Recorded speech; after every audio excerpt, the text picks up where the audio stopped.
Hello everyone and welcome back to Direwolf20's Let's Play, episode number 5, featuring Industrial Craft, BuildCraft, Equivalent Exchange, and a handful of other mods that are all working together nice and fun. Today, I'm not entirely sure what I'm going to do with you guys, but I know the first thing I want to do is upgrade these chests. Large chests are great, but Equivalent Exchange gives us alchemical chests, which are just a whole lot better. As you can see, I'm starting to fill up. I got a bunch of junk in my chests, and while they're not full, I kind of like to organize my stuff a little better than it's organized here, and you can see I'm already running out of room to keep things nice and neat and separated together, and my miscellaneous junk box is definitely filling up as well. So let's get working on the Equivalent Exchange stuff. So first I'm going to grab my recipe book here and show you guys some of the Equivalent Exchange recipes that we need.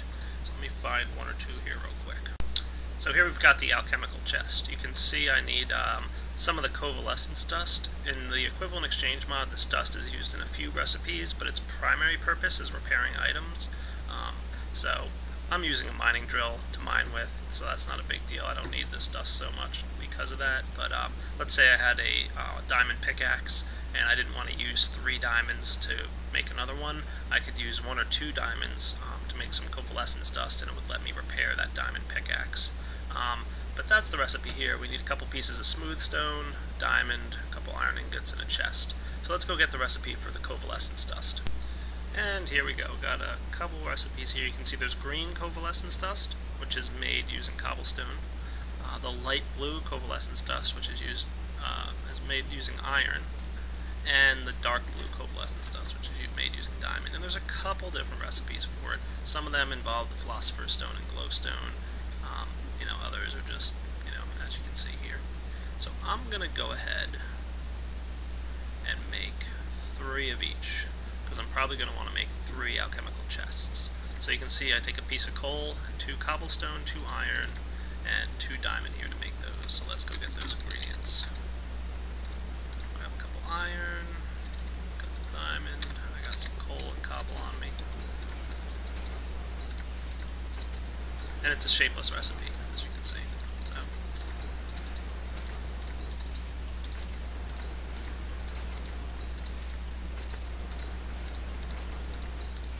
got my covalescence dust. Excellent. The next thing you guys saw we needed was some smooth stone. So I threw that in my electrical cooker a few minutes ago. Got enough now to get going with it. Gonna need a few more diamonds. Remember when I said Equivalent Exchange uses a lot of diamonds? Yeah, this is like the cheapest recipe there is. Alright, so I want 3 of these chests. I think I need some normal chests here as well. I'm going to make 1 more.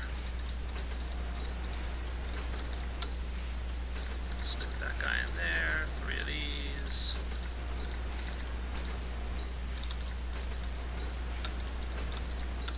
Ta-da! Alchemical chest. 1, 2, 3. Back my extra smooth stone. And let's stick one of these guys down here.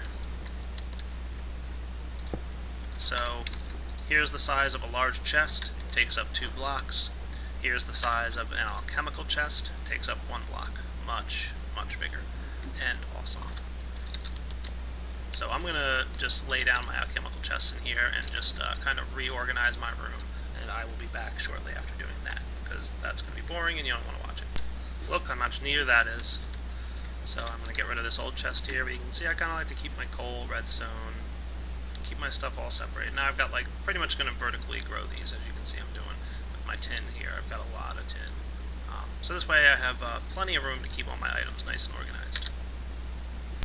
Another nice feature is that you can place 2 alchemical chests right next to each other. They do not combine into 1 chest. But it definitely saves room. One of the annoying things for me is that you can't stick 2 treasure chests, the regular large chests, next to each other. They don't play nice together. So you can see I dumped all my cobblestone into this nice chest here, put my rare stuff and my mod items together, right next to each other. And I still have this miscellaneous junk chest, which is actually the chest that's probably the largest fold right now, but I'm going to make another alchemical chest a little bit later. So the next thing I'm going to do, I think, is probably head down to the Nether. I'd I'd like to get some glowstone and build a Philosopher's Stone, which is another piece of the Equivalent Exchange mod. So let me get prepared to do that, and I will come back soon. Okay, I think I'm going to build my portal room right here next to my machine room.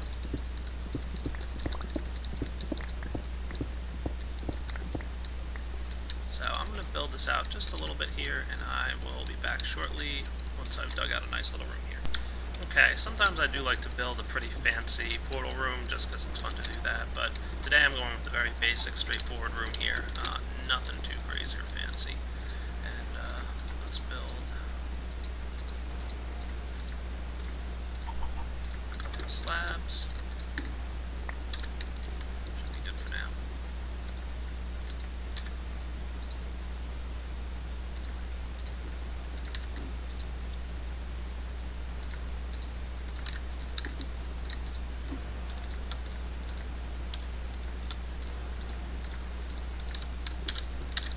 Let's get to work.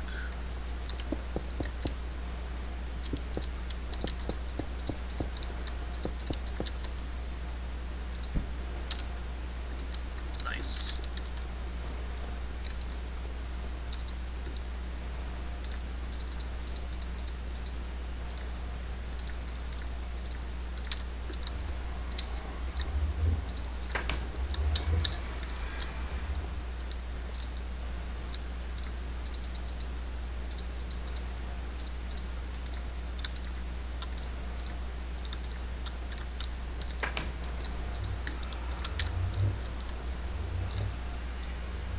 And I'm just building some slabs here because I like to make it easy to get into my portal.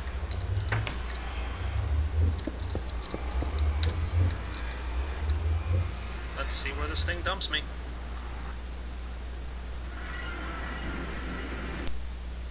And through the wonders of editing, we now have the nether. Oh, well, conveniently it put me right next to some glowstone. That's nice.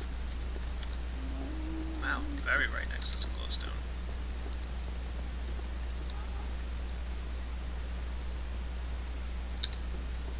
Not a bad location if I do say so myself. Sometimes I would typically build a little fort out here in the nether where just surrounding my portal, so that when I do come back out here later, I can, you know, be safe. I'm not going to do that right now. Right now I'm just going to collect some glowstone and head on back into the real world. I might do some more nether exploration later.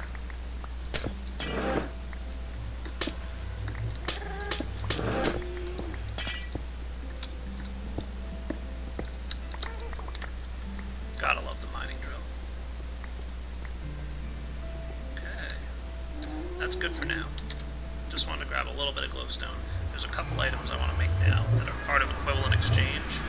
You might have noticed that for the most part I'm focusing on industrial craft. I will be going into Equivalent Exchange further later on in the Let's Play series, but the Equivalent Exchange items are very powerful, and I'm trying to play industrial craft a little vanilla for right now and just feature that mod first. The Equivalent Exchange items are also very expensive, and therefore I don't have resources to go nuts with all those crazy awesome items. So let me organize my inventory real quick and I will be back. Okay, I think I have everything I need here. So the first item I want to make is a slime ball. Very nice. Thank you, Equivalent Exchange, for not making me hunt down slimes. And with the slime ball, we can now make the Philosopher's Stone. Very cool item. Lots of fun. I'll go into the features of that in a moment here, but another thing I want to build real fast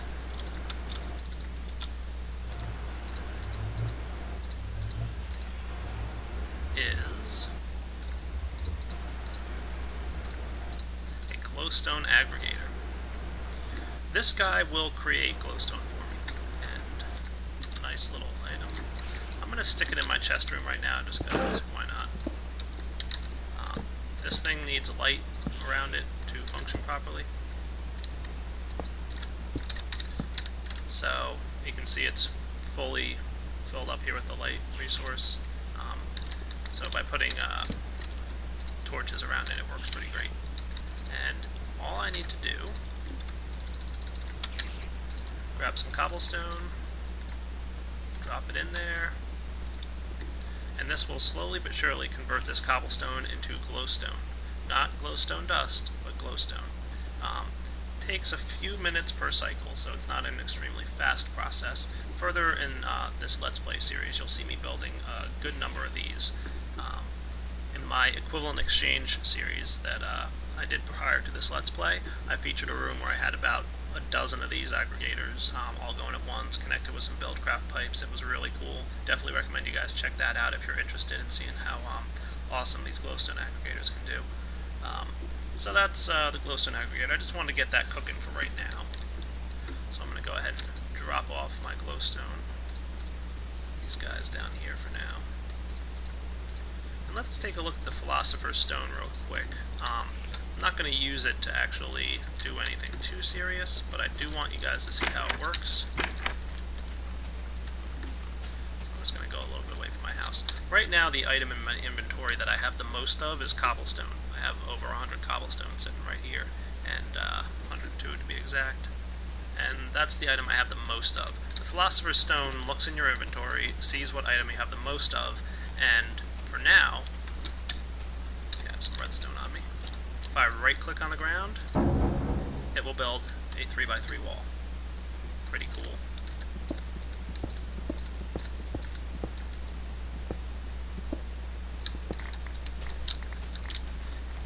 If I charge this item up, you see it has 4 charge levels. I don't want to have to clean up the mess I'm about to make if I use all 4 charge levels, so I'll just use 1 charge level, and right click, create a bigger wall. So imagine what all 4 charge levels will build you, and you'll see why I didn't want to do that. So let me clean this up real quick. All clean. It also comes with another mode called extension mode. If you press G, it'll switch to extension mode, and now it'll just extend a wall. So instead of stacking right on top, it just extends it like that. Ta-da! Very nice. So, I'm gonna clean this up, and just wanted you to know that I made the Philosopher's Stone, and it's used in a lot of the alchemical recipes in Equivalent Exchange. It allows you to convert iron to gold and gold to diamond. Bunch of cool things like that, and it's required for a lot of the stuff going on in Equivalent Exchange. So without further ado, I'm going to go find something else to show you guys. One more cool thing the Philosopher's Stone can do if you have glowstone in your inventory. I just went and grabbed some. Shoot an animal with it by left clicking, and it turns into another animal. Oh, ran out of my glowstone. Yep. So that's cool and a lot of fun. Well, this is too funny not to show. I came down into my mining caves and was doing a little mining, wanted to gather a few more resources here before I do anything else, and found an underground lake with a ton of squids in it. So I'm guessing you guys can see that pretty clearly. There's a few more down here. Yeah, that's kind of funny. Alright, that's all. Well guys, I don't know how clearly you might be able to see this before I light up this room, but I just found a, oh boy, zombie spawner, and my sword just broke. Remember I said I should have gotten a diamond sword? Yeah, I probably should have actually done that. So, cool. Also a little bit of diamond right up here, which is nice.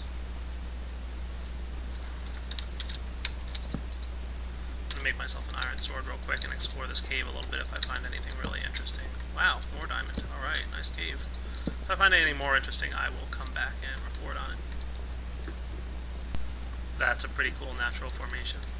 You can see there's lava flowing down the wall here. It ran into some flowing water and made some cobblestone to block itself off, and now the water flowing here is making a bunch of obsidian. So just a neat little natural formation here.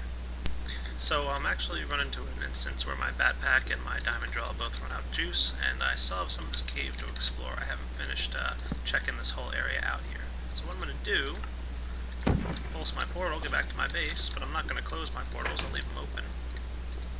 head over to my MFE, which I've been playing this game for a while now, and it's still not fully charged. So you can appreciate how much juice the MFE actually holds.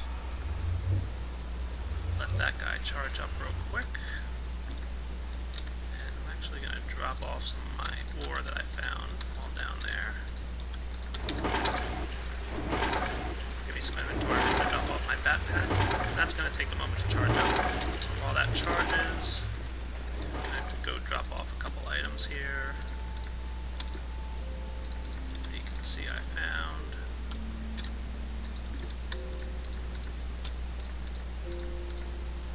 my inventory a little bit.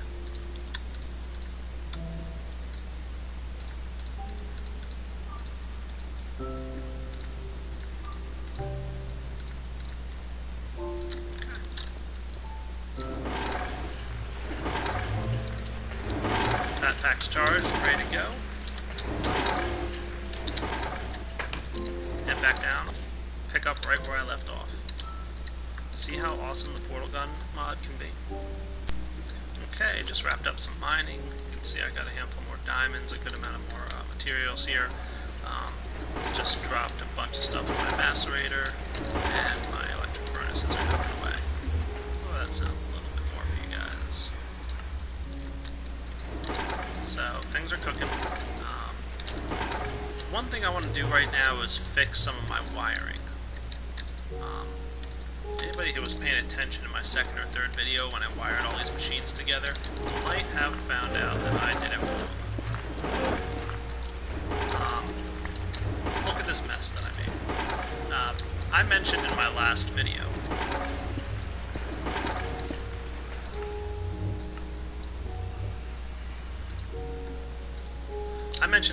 video that these wires, when electricity is traveling along them, after 5 blocks, they can no longer transmit energy.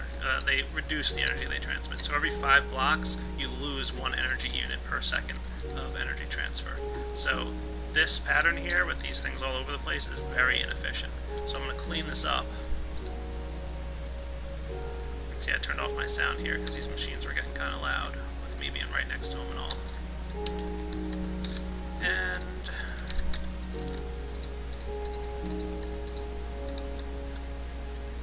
And actually, well, yeah, I'll leave that running.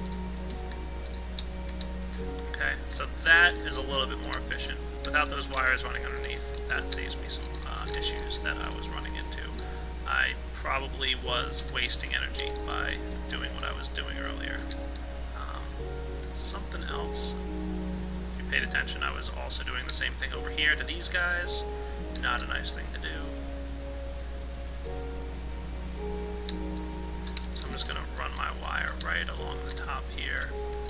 And one more thing I want to do, I mentioned earlier, you saw, every 5 units we lose energy. So a good way to resolve that is by placing another bat box here. If I stick a bat box right here, then I'll be able to kind of stick all the energy into the bat box, and then it counts as a new distribution method, and I'll lose less energy units. So let me build one of those guys real quick. Gonna need some batteries. 10.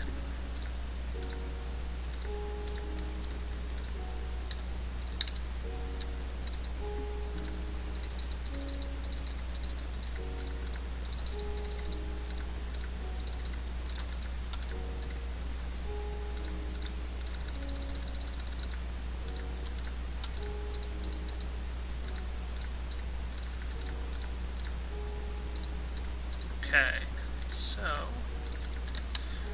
it's always a good idea not to let your wires get too long. So let's see, I've got 1, 2, 3, 4, 5, 6, 7, 8, 9, roughly 9 blocks of wire running here, and that is a little bit inefficient. I'm probably losing a little bit of energy because of that, but I'm not going to lose sleep over that small amount of energy loss. I'm going to stick the bat box like so that our output is there. Grab my wires and put them here. So now energy's flowing in very quickly. If I can make it in time, I want to measure how much energy is flowing through that wire. I'm going to wager it's 31 units of energy. Let's see how right I am.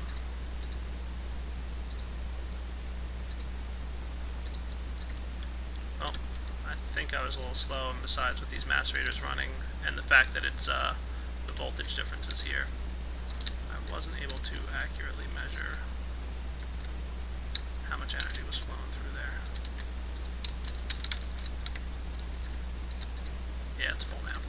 So let's just go ahead and lock this guy into place, get these guys running again. So now we've got less energy loss as a result of this guy.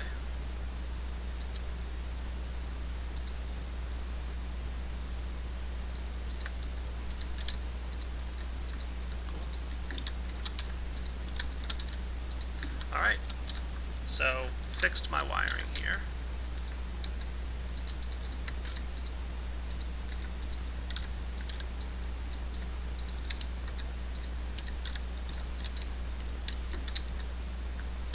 And gonna turn my sound back up a little bit.